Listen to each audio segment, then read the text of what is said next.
Estoy encantada de contar hoy con la presencia de Anita Moorjani, autora del éxito de ventas Morir para ser yo, y a quien se le presentó en el programa de televisión pública del Dr. Wayne Dyer, Wishes Fulfilled, Deseos cumplidos. Bienvenida, Anita. Gracias, Nancy, es un placer estar aquí contigo.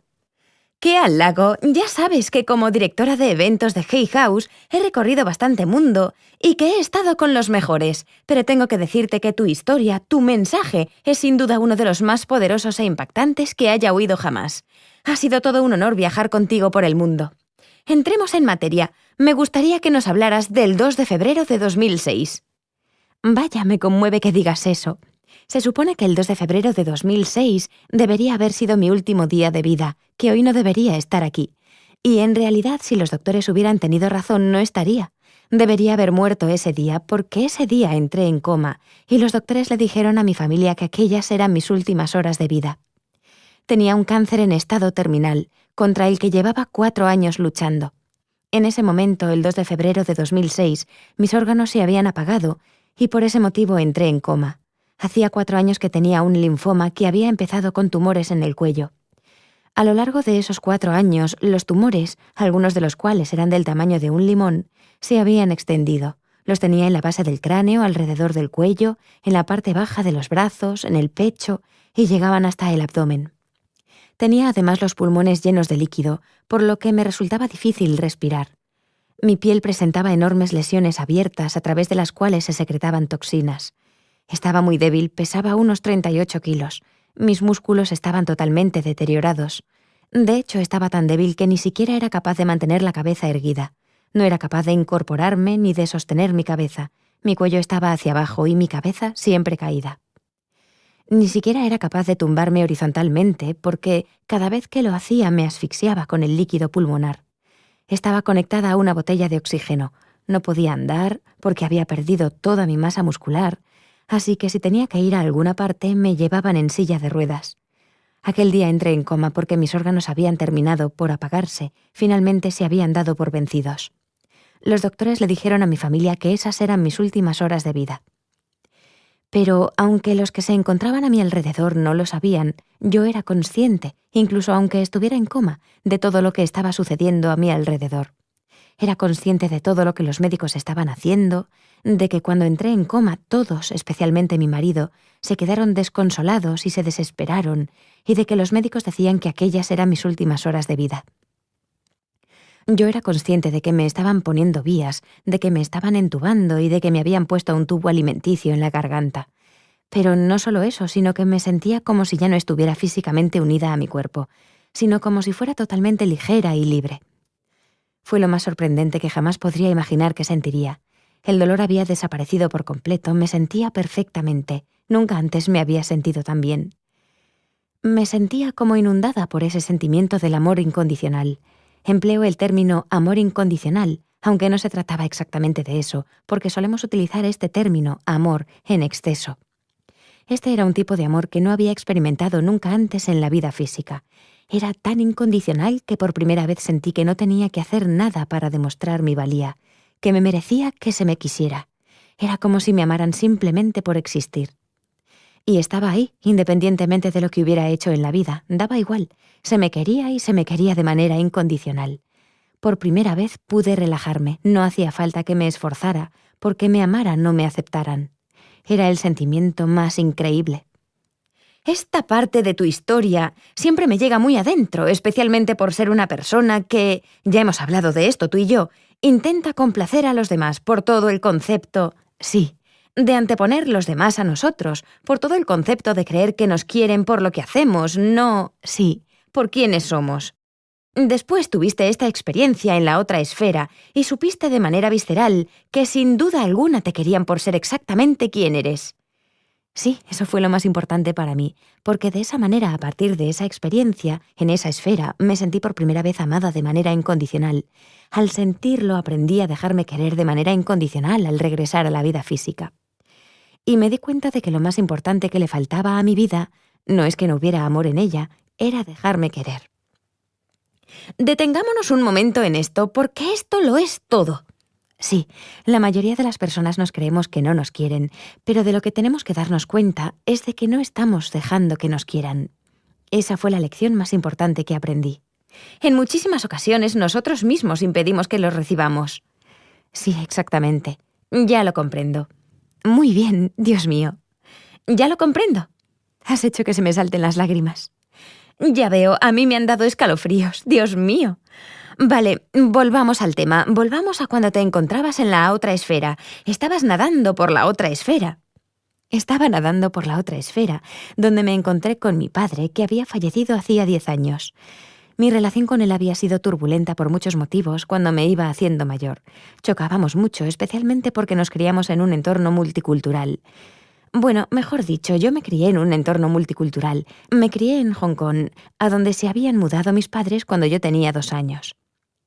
Somos indios, mis padres eran hindúes, se aferraban a sus valores y cultura hindúes y querían que yo también me aferrara a ellos.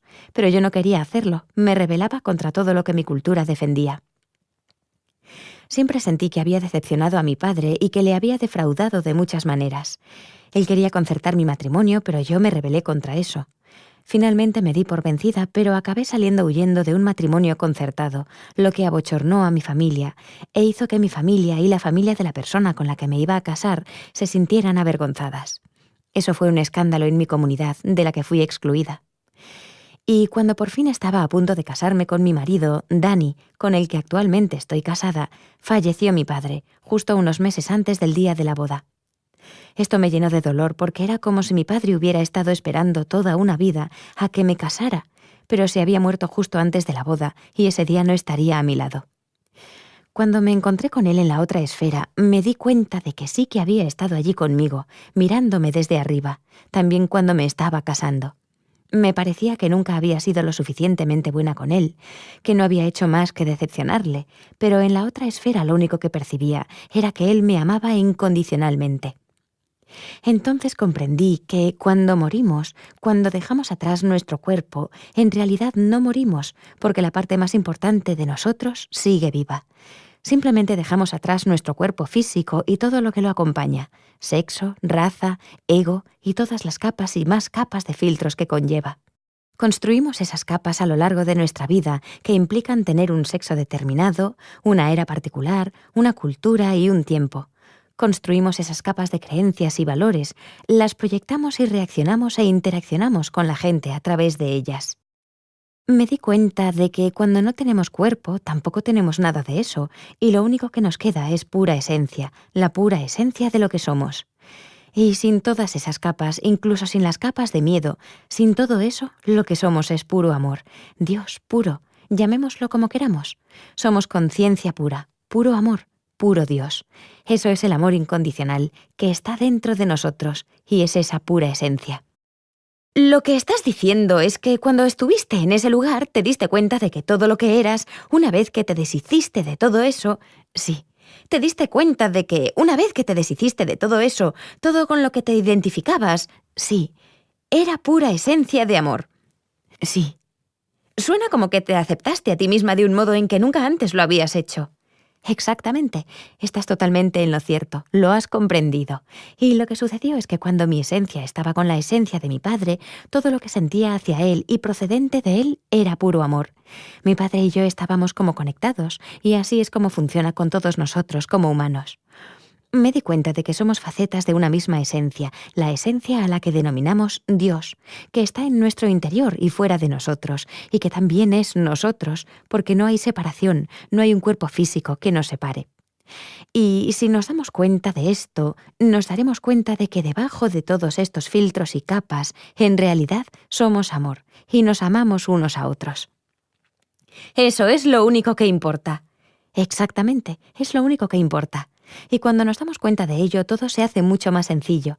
No tenemos que comprender cosas como, por ejemplo, cómo amar a la gente. No tenemos que comprender el perdón, porque cuando nos damos cuenta de que en nuestra esencia somos puro amor, de que la otra persona es esencia, de que somos amor puro, y cuando podemos conectar una esencia con la otra, entonces comprendemos que todo lo que esa persona hizo, incluso aunque nos hiciera daño, procedía de sus capas y capas de filtros, de su ego, de sus miedos, de sus inseguridades. es.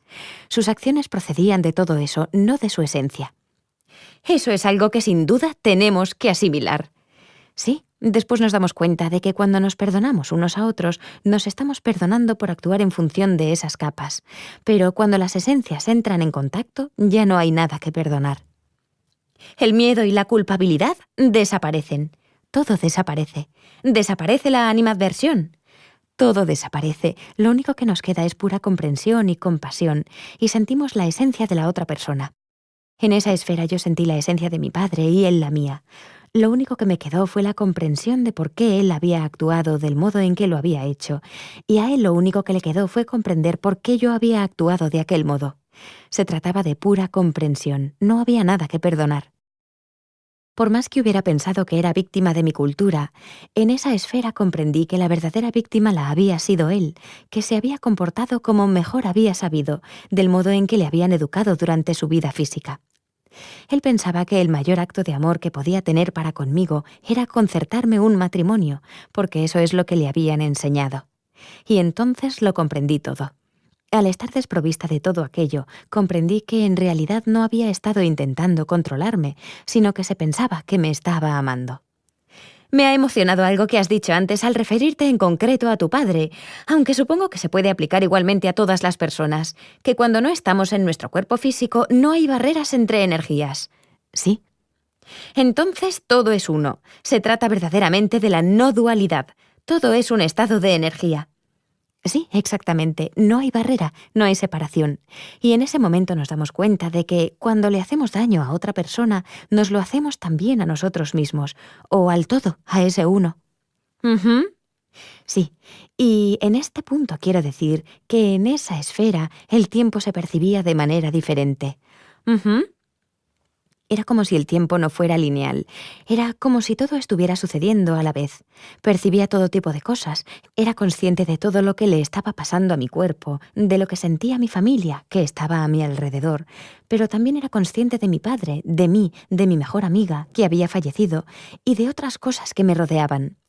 Pero también era consciente de mi hermano, que en ese momento estaba intentando coger un avión en India para estar conmigo antes de que me muriera. Quería estar a mi lado mientras todavía seguía con vida. Recuerdo que pensé, mejor me quedo viva hasta que llegue. Sentí que podía encontrarme allí donde pusiera mi conciencia. Era como si no hubiera separación entre espacio y tiempo, entre otros momentos, otros lugares y yo misma. Podía estar en todas partes a la vez. Sentía que percibía mi pasado e incluso otras vidas que podían ser reinterpretadas como vidas pasadas, pero las cuales percibía como si estuvieran sucediendo en ese momento y en ese lugar, simultáneamente. Simultáneamente, ¡guau! Sí, sí. También has dicho que eras capaz de oír todo lo que estaba pasando a tu alrededor. Sí, oía a los médicos y... Sí, oía lo que los médicos estaban diciendo. Más tarde les repetí la conversación palabra por palabra y todos se quedaron conmocionados. Les dije exactamente lo que habían estado haciendo, lo que habían dicho, pero también vi cómo se definía mi futuro. Incluso vi a los doctores venir y decirle a mi familia que tenían buenas noticias, que mis órganos estaban funcionando otra vez. Era como si estuviera viendo mi futuro. Llegó un instante en que pude elegir si quería regresar a mi cuerpo o quedarme en esa esfera. Evidentemente, en un primer momento no quería regresar a él. Sentía que en esa esfera todo era maravilloso, mientras que mi cuerpo significaba mucho dolor. Mi cuerpo se moría y yo llevaba mucho tiempo sufriendo, al igual que mi familia, por cuidar de mí. No veía una sola buena razón para volver a mi cuerpo. Pero mi padre me convenció de que tenía que hacerlo, de que no había llegado mi hora y de que aún había algunos regalos que me estaban esperando. Debía volver. Y fue en ese momento cuando experimenté lo que voy a denominar un estado de increíble claridad, en el que simplemente comprendí. Comprendí por qué tenía cáncer, comprendí mi propósito, comprendí por qué había venido a esta vida.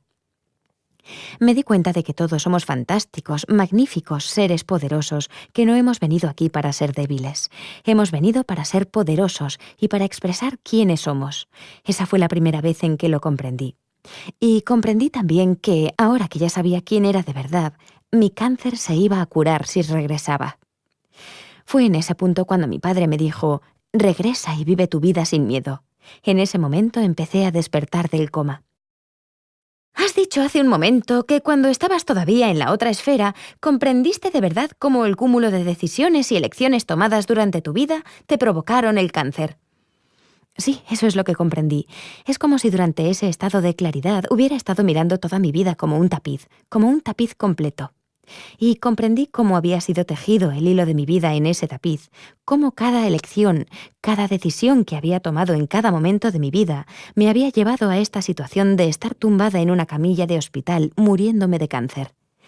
Sé que esta es una parte controvertida. Sí. A medida que te voy escuchando, y aunque mencionas que has llegado a comprender todos los puntos, todas las elecciones y todas las decisiones que te llevaron a tener cáncer, me pregunto si no será también que fuiste llevada ante el umbral y regresaste después para enseñar lo que tienes que enseñar, si no se tratará de eso. Sí, de hecho es interesante porque por un lado siento que si hubiera sabido lo que ahora sé, no habría tenido cáncer. Ya veo. Sí, pero a la vez siento que estaba destinada a pasar por ello para regresar y enseñárselo a la gente. Creo que la parte controvertida es toda la idea de si provocamos nosotros mismos nuestra enfermedad. Esa es una parte controvertida porque creo que no es nuestra culpa. Una cosa que quiero dejar bien clara, perfecto, es que cuando decimos que creamos o que causamos nuestra propia enfermedad, muchas personas consideran que es su culpa y empiezan a reprochárselo a ellas mismas. Quiero asegurarme de que todas y cada una de las personas tengan claro que no es culpa suya. No fue mi culpa tener cáncer, al igual que no es su culpa tenerlo. Pero lo que he aprendido es que el cáncer fue un regalo, y quienes de ustedes estén lidiando con una enfermedad en estos momentos, hay dos cosas que quiero plantear. En realidad, más de dos. Una de ellas es que no es su culpa. La otra es que, se lo crean o no, es un regalo. Aunque en estos momentos ustedes no lo sientan como un don, en realidad sí que lo es. Una de las lecciones más importantes que he aprendido es que la vida en sí es un regalo y que cada reto en esta es un don. La gente dice que mi cáncer estuvo a punto de matarme, que debe de haber sido horrible. Y sí, lo fue en su momento, pero la realidad no es que estuviera a punto de matarme, sino que me salvó la vida. Mi vida anterior a ello sí que me estaba matando. Estaba reprimiendo mi verdadero ser, me estaba tratando a mí misma como un felpudo. Me empequeñecía para que otros pudieran sentirse grandes, me estaba abandonando. Decía que no, cuando en realidad lo que quería decir era que sí. Me estaba matando, nunca me permitía ser el alma gloriosa que había venido aquí a ser. Eso es lo que pido que hagan las personas que estén enfermas, que sean ellos mismos. Ustedes no son su enfermedad. No hagan de la enfermedad el foco de atención de lo que ustedes son y no se culpen por estar enfermos. Una cosa más que quiero decir aquí es que las personas que son especialmente más críticas con ellas mismas son las que están en este viaje. Podemos denominarlo viaje de superación personal y autoayuda. Los que de nosotros leemos montones de libros y vamos a muchos seminarios, porque sentimos que hemos aprendido mucho, que hemos leído mucho y nos decimos, voy a todos esos seminarios y leo todos esos libros, así que a estas alturas ya debería tenerlo más claro. ¿Qué es lo que estoy haciendo mal? Nos exigimos demasiado a nosotros mismos. ¡Ajá! Y pensamos, a estas alturas debería saberlo, leo todos esos libros. Lo único que quiero decirles es que no sean estrictos con ustedes mismos. De hecho, lo que más daño nos hace es nuestra autocrítica. Torturarnos a nosotros mismos, culparnos por tener una enfermedad, cáncer, esclerosis múltiple, alergias o lo que sea. Nos echamos la culpa y nos preguntamos qué estamos haciendo mal. Párese, párelo todo. Lo único que tiene que preguntarse es en qué punto no se está amando a sí mismo. Eso es lo único que tiene usted que preguntarse. ¿En qué punto no me estoy permitiendo sentir amor incondicional hacia mí mismo? Eso es todo. ¿Y cuando regresaste a tu cuerpo, qué? Empecé a recuperarme muy rápido. En 4 días los tumores se habían reducido en un 70%. Los médicos no daban crédito. Ni siquiera sabían qué anotar en mi historial. Quería incorporarme. Estaba muy débil, pero empecé a decirles a los médicos que me podían quitar los tubos, que ya no necesitaba oxígeno, que podían quitarme el tubo alimenticio, porque estaba preparada para empezar a comer comida otra vez. Los médicos se mantuvieron muy cautelosos.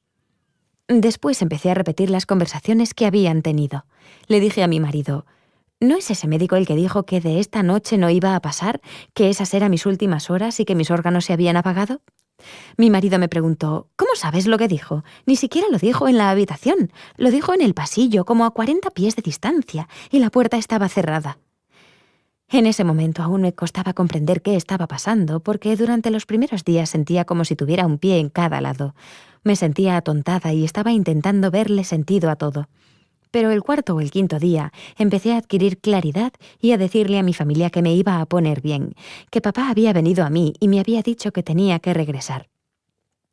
Mi familia empezó a creerme cuando yo empecé a repetir las conversaciones y cuando les dije todo lo que había sucedido. Luego me quitaron los tubos y los médicos dijeron que ya no necesitaba ni oxígeno ni el tubo alimenticio. Yo quería incorporarme y hablar, quería escuchar música. Lo que sucedió es que durante las siguientes 5 semanas los médicos me hicieron muchas pruebas, diferentes biopsias, las biopsias de nódulos linfáticos, la biopsia de médula ósea, y no encontraron rastros del cáncer. Simplemente tuve que hacer un poco de fisioterapia para recobrar mi fuerza. Pensaban que iba a necesitar cirugía reconstructiva para las lesiones dermatológicas, pero no fue necesario, se curaron por sí solas. Y en 5 semanas me dijeron que me podía ir a casa y me dieron el alta. Sí, me fui a casa. De hecho, 2 semanas después de haberme dado el alta, fui a la boda de una amiga, bebí champán y bailé. Desde entonces no tengo cáncer y de eso hace 7 años. Es un milagro. Tengo curiosidad por saber cuál era tu relación o tu percepción de la muerte antes de esa experiencia cercana a la muerte. Tenía mucho miedo, siempre, no solo de la muerte, sino también de la vida. Y la ironía es que si uno le pierde el miedo a la muerte, se lo pierde también a la vida. Cuando digo que tenía miedo a la vida, quiero decir que todo en la vida me atemorizaba. Al temerle a la muerte, todo lo que hacía lo hacía para tener una buena vida de ultratumba. En otras palabras, pensaba que estaba creando un buen karma para la vida del más allá. Actuaba como actuaba por temor, para crear una buena vida después de la muerte. Todas las decisiones que había tomado antes de esta experiencia cercana a la muerte se habían basado en el miedo a las consecuencias. Incluso cuando actuaba en relación con los demás, actuaba por miedo a su reacción y por eso hacía cosas para agradarles, para que la gente me aceptara, por miedo a no gustarle a la gente si no las hacía. Pero después de esa experiencia cercana a la muerte, me he dado cuenta de que se supone que la vida debe ser alegre, se supone que debemos tratar de encontrar nuestra alegría y las cosas que nos proporcionan alegría. La vida es un regalo.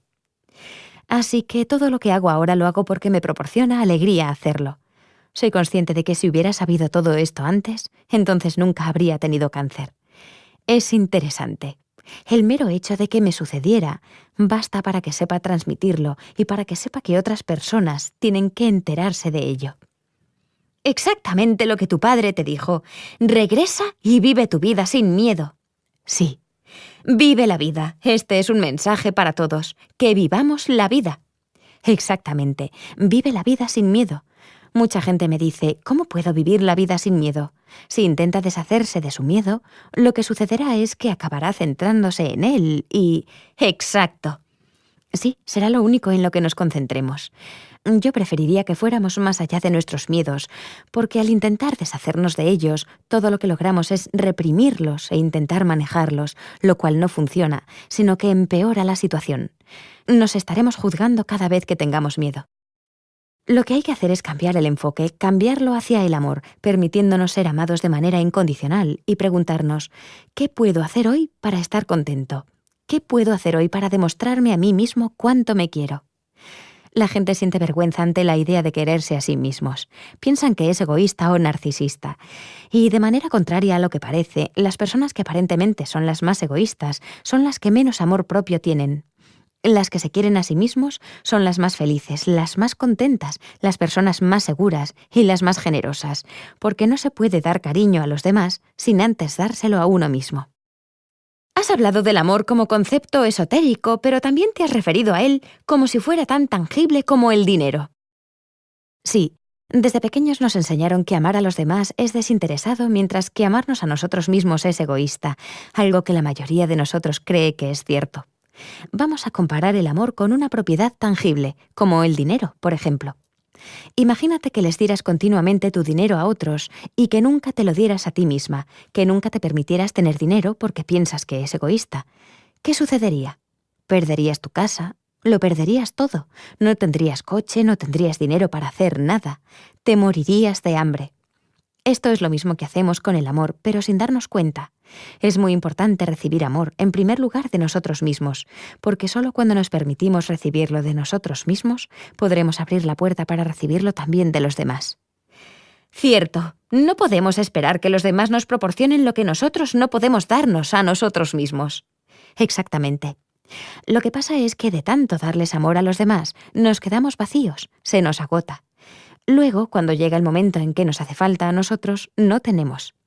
Y después, cuando las personas a las que se lo hemos dado no nos lo devuelven del modo en que nosotros queremos, nos resentimos hacia ellas. ¿Qué significa esto? Pues que el amor que les habíamos estado dando no era incondicional. En cambio, si permitimos amarnos a nosotros mismos continuamente, si nos abrimos a amarnos a nosotros mismos, si estamos tan llenos de amor que lo que les damos a los demás es lo que fluye a raudales de nosotros, porque eso es todo lo que tenemos dentro, entonces no nos resentimos hacia ellos en caso de que no nos lo devuelvan, porque de todos modos estamos llenos, y lo que les estamos dando es lo que nos sobra, lo que de todos modos mana de nosotros, que es lo que somos. Somos amor, y por eso lo que los demás experimentan de nosotros es nuestro amor. Lo que sucede es que ellos también nos devuelven ese amor, porque los estamos llenando y eso revierte en nosotros, de algún modo es recíproco. Nos damos cuenta de que cuando nos amamos a nosotros mismos, estamos también más rodeados de amor. En relación con esto, te he oído decir antes varias veces una cosa que siempre me intriga, porque, aunque es muy simple, por algún motivo está fuera del alcance de muchos de nosotros. Has dicho, el miedo nos inmoviliza, el amor nos mantiene a salvo. Sí, mucha gente me dice que un poco de miedo es bueno. Ya sabes, tenemos que enseñarles a nuestros hijos a tener miedo de las cosas, porque eso les hace estar a salvo.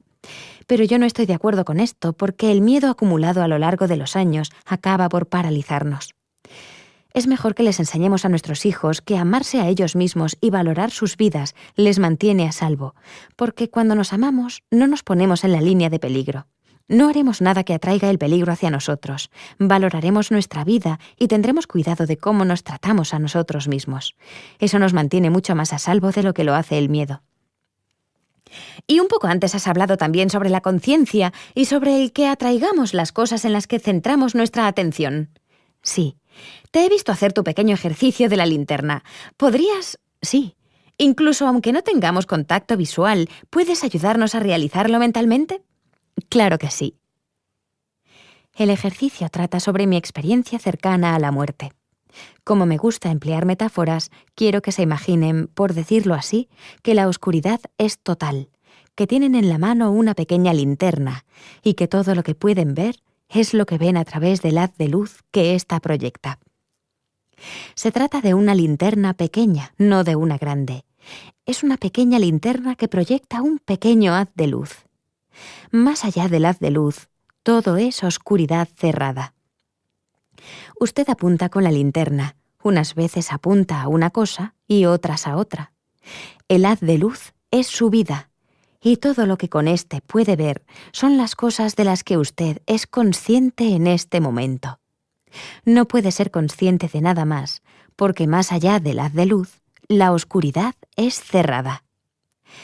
Imagínese ahora que un día se encienden unos enormes focos y se da cuenta usted de que se encuentra en este enorme almacén. Es tan grande que no puede ver dónde acaba.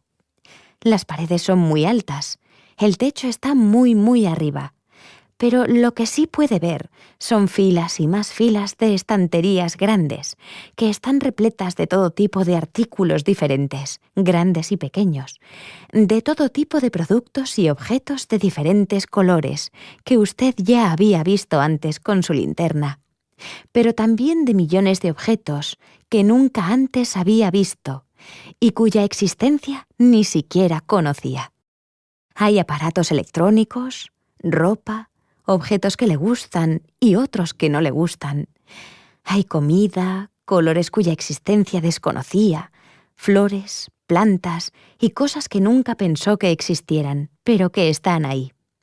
Y se encuentran al lado de cosas que sí sabía que existían, junto a cosas que sabía que existían, pero que pensaba que estaban fuera de su alcance, y también junto a cosas que estaban a su alcance, porque las ha visto, porque su linterna las había iluminado.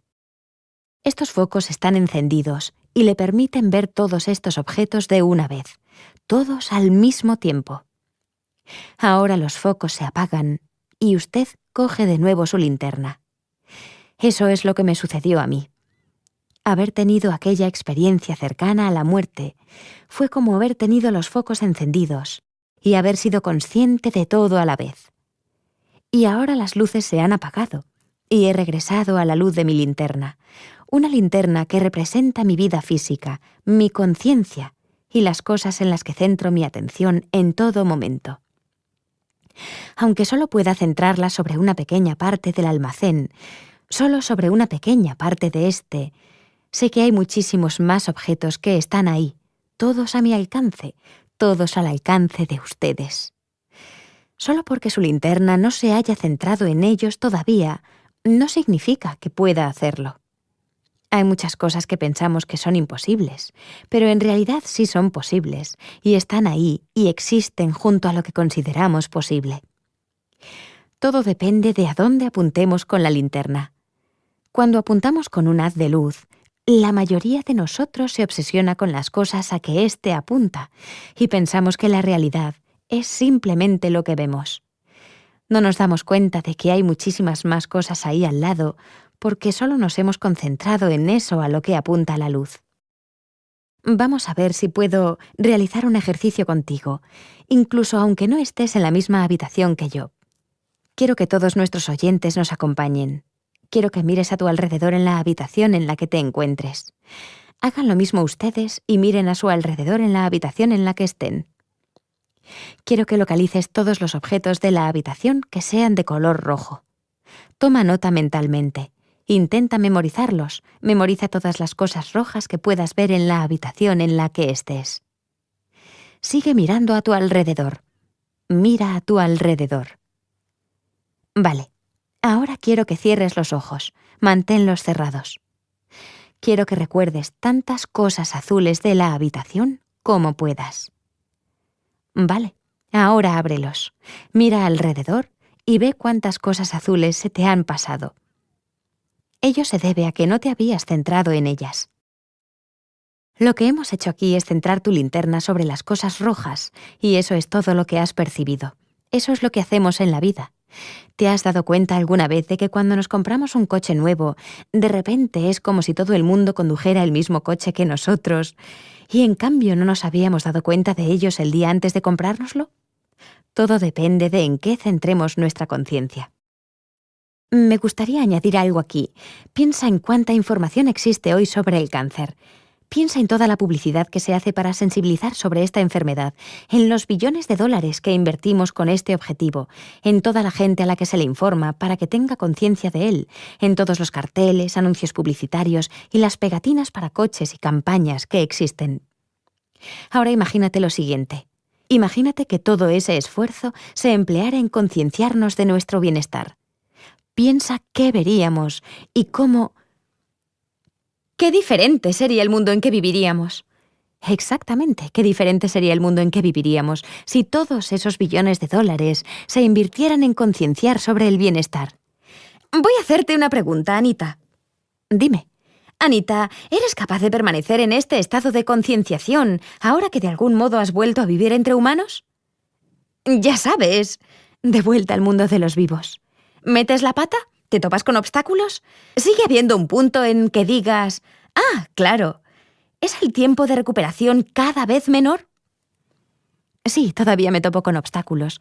Creo que eso es parte de la vida física, así que sí, sin duda me topo con ellos. Pero creo que la manera en que reacciono o respondo ante estos es muy diferente a cómo solía hacerlo. Una de las cosas principales es que ya no me echo la culpa a mí misma, ya no me critico ni me torturo.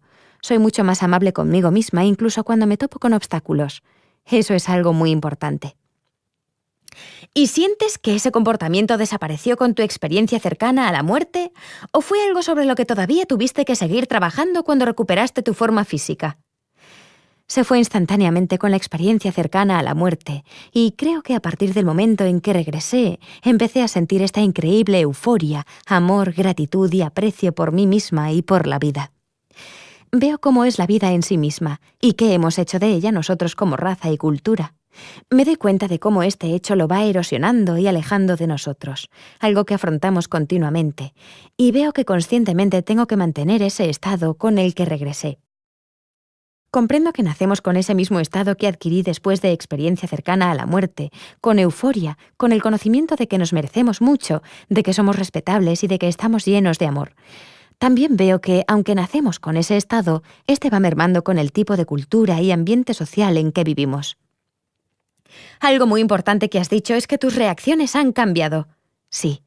Creo que esta es una de las partes más críticas para nosotros, comprender que tenemos la capacidad de elegir, de decidir y de reaccionar de manera consciente.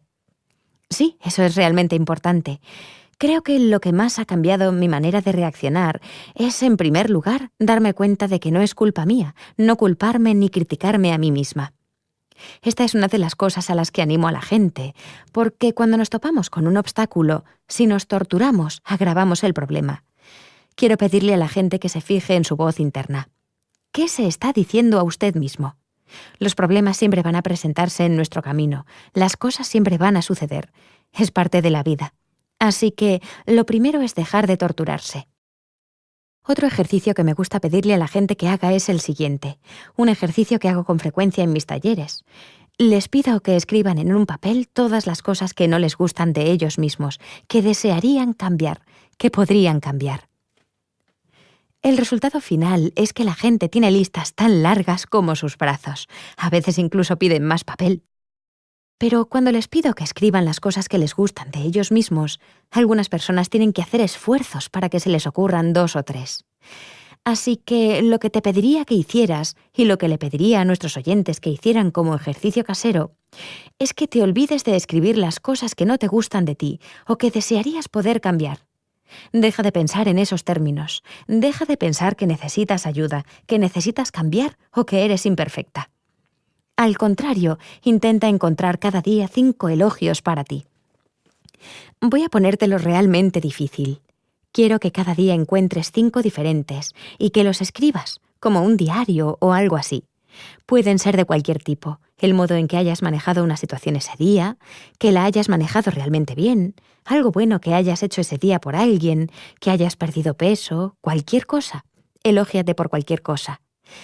El objetivo es que entrenes tu mente a que piense sobre ti de una manera diferente. Somos muy dados a criticarnos, pero nunca jamás nos elogiamos.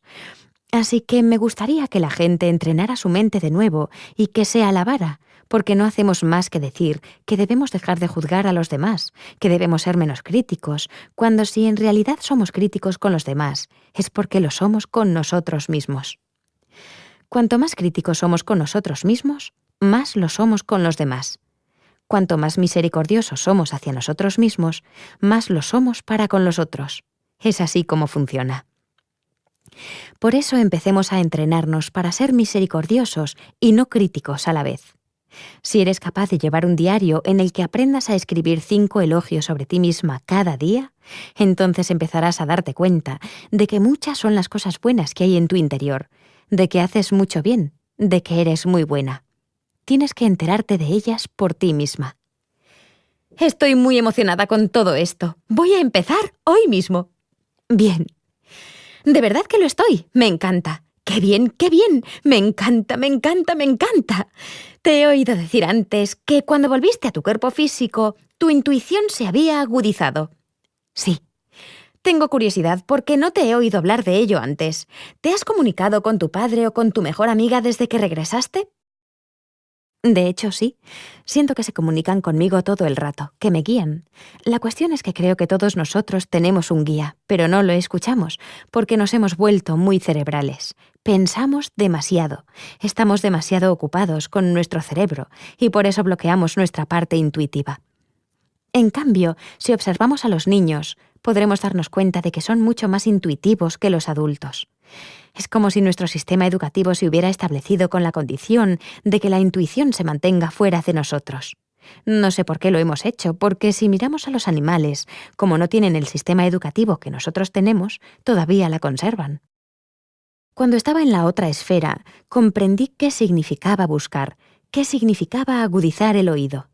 Me di cuenta de que todos tenemos esa capacidad, pero la mantenemos fuera de nosotros. No obstante, se nos está guiando continuamente. La mejor manera para escuchar a esa guía es sosegar la mente. Ahora estamos hablando de meditación. Vale, yo también hablo de ella.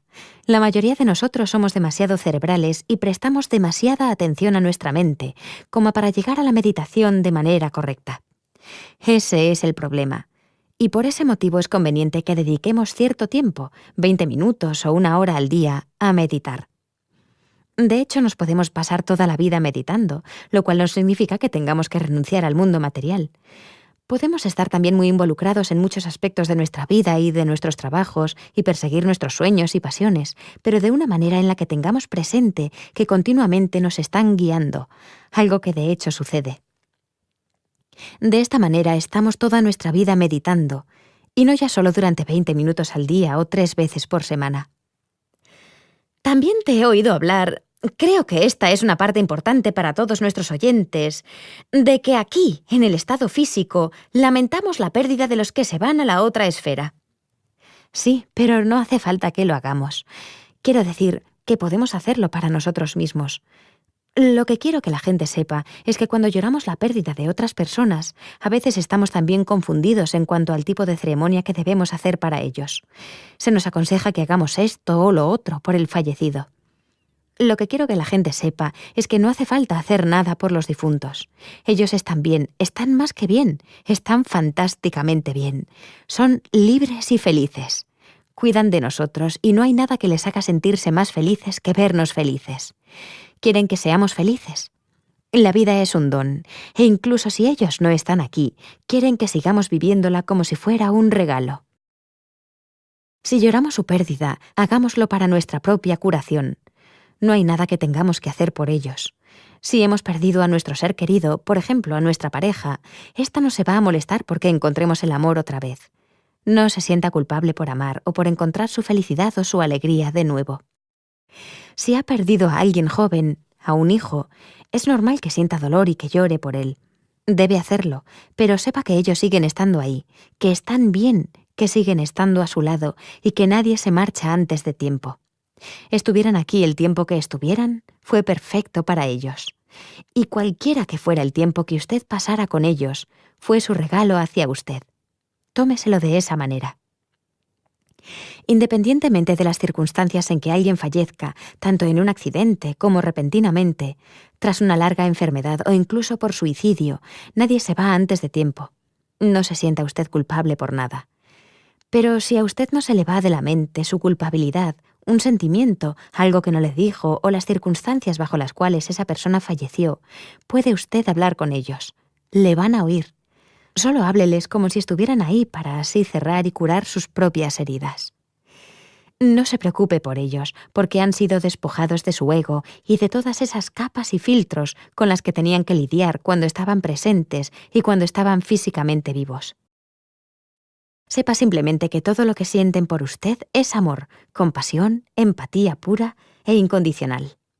Esto es lo único que tienen para usted.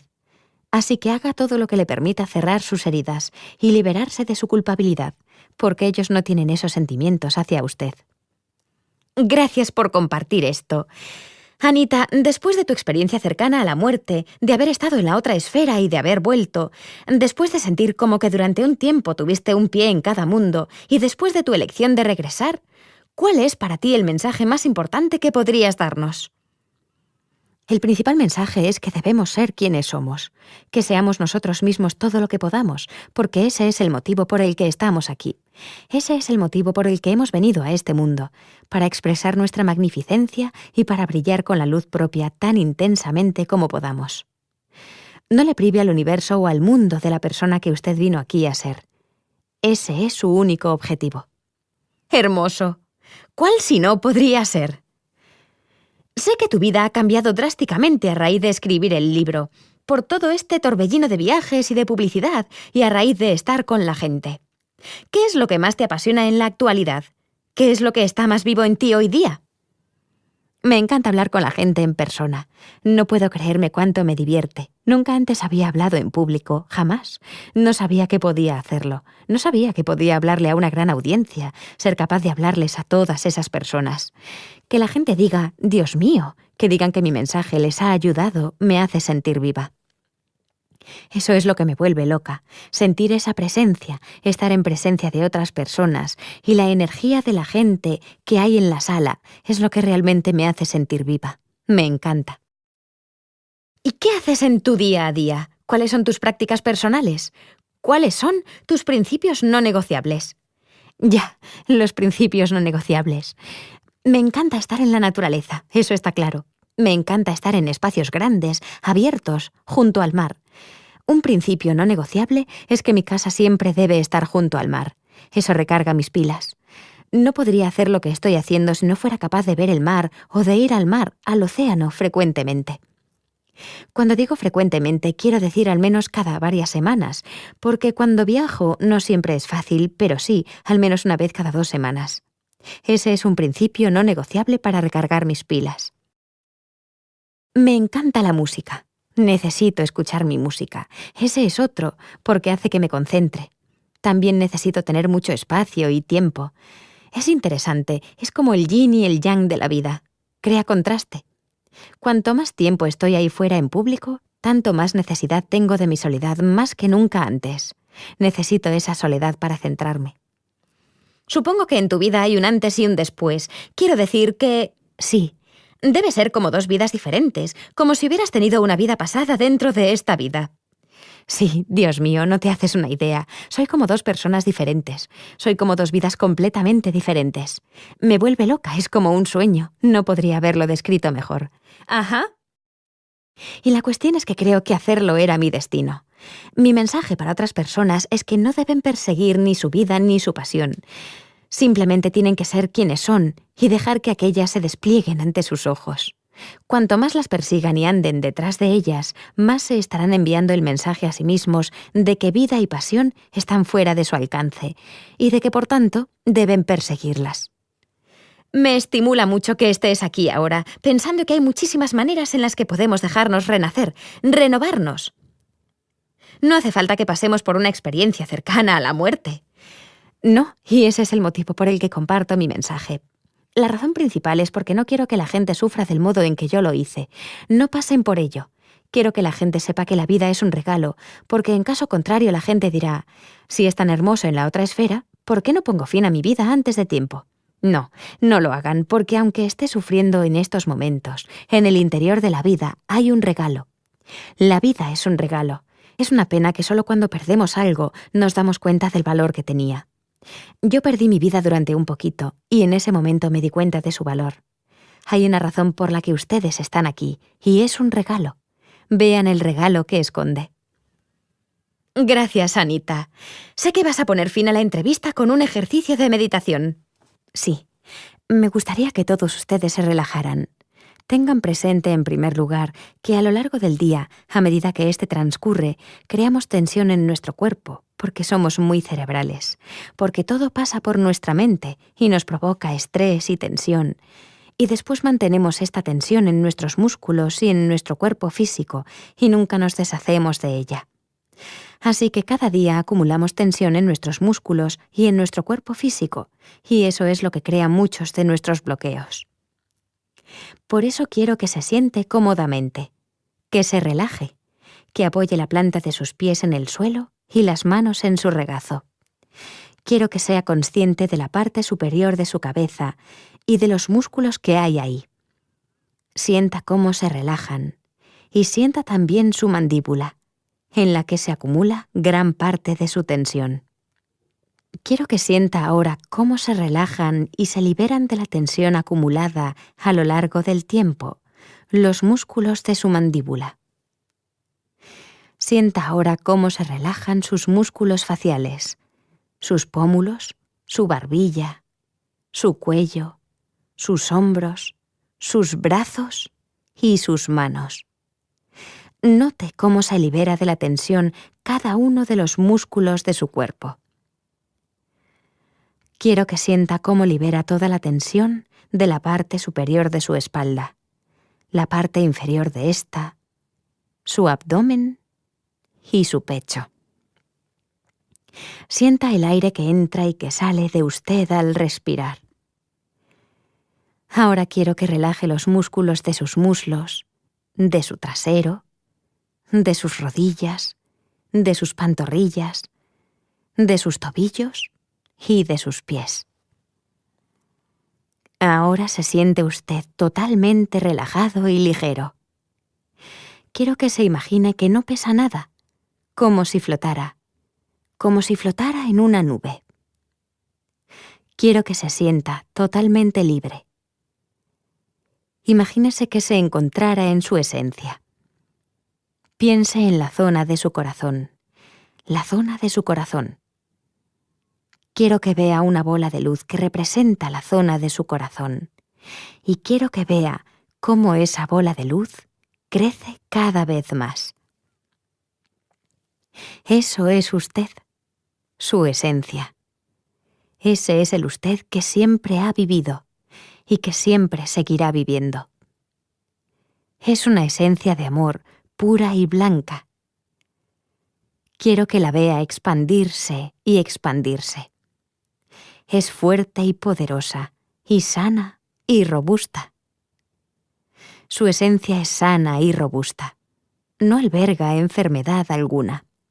Es bienestar puro. Es amor puro. Carece de miedo. Es poderosa y capaz de lograr que todos sus sueños se hagan realidad. Eso es quien es usted. Eso es quien usted lleva con usted, donde quiera que vaya. Lo único que tiene que hacer es dejar que brille a través de su persona en todo momento. Llévelo consigo cada día, donde quiera que vaya, en lo que quiera que haga. Sepa que eso es lo que es usted, y que es lo que usted lleva donde quiera que vaya. Cuando esté listo, puede abrir los ojos y salir ahí fuera para vivir su vida sin miedo. Gracias por compartir tu magnificencia con todos nosotros. Gracias, Nancy. Eres un alma hermosa. Gracias.